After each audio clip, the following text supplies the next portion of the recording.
Siklus pertumbuhan jagung sampai panen dapat dikelompokkan ke dalam 3 fase, yaitu fase perkecambahan, fase vegetatif, dan fase reproduktif.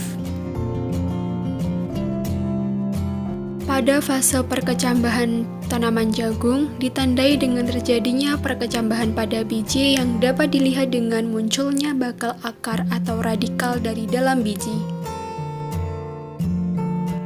Yang kedua yaitu fase vegetatif.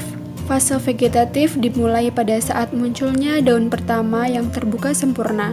Fase ini berakhir sampai fase taseling atau keluarnya bunga jantan dan sebelum keluarnya bunga betina atau slik atau rambut tongkol. Fase vegetatif dapat diidentifikasi dari jumlah daun yang terbuka.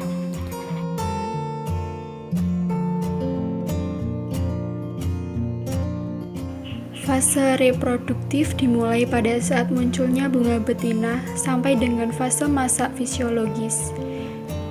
Jadi, siklus hidup tanaman jagung dari fase perkecambahan, fase vegetatif, sampai fase reproduktif mencapai 106-125 hari.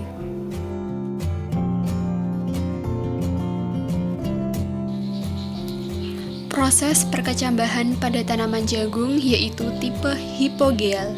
Tipe hipogeal adalah tipe perkecambahan yang ditandai dengan tidak terangkatnya keping biji atau kotiledon ke atas permukaan tanah, melainkan tetap di dalam tanah.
Fase pertumbuhan tanaman kedelai terdiri dari fase vegetatif dan fase generatif.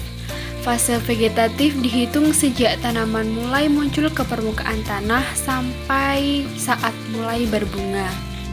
Perkecambahan dicirikan dengan adanya kotiledon, sedangkan penandaan stadia pertumbuhan vegetatif dihitung dari jumlah buku yang berbentuk pada batang utama.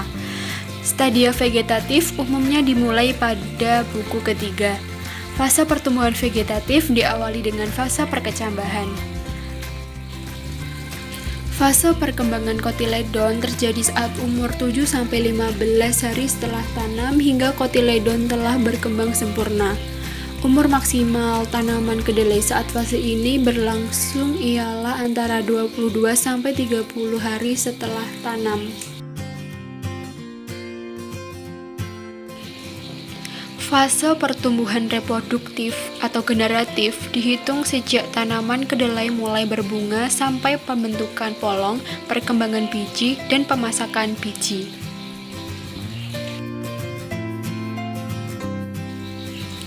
Proses perkecambahan pada tanaman jagung yaitu tipe epigeal. Tipe epigeal adalah tipe perkecambahan yang ditandai dengan terangkatnya keping biji atau kotiledon ke atas permukaan tanah. Hal ini terjadi karena daerah hipokotil lebih cepat tumbuh dibandingkan dengan daerah epikotil.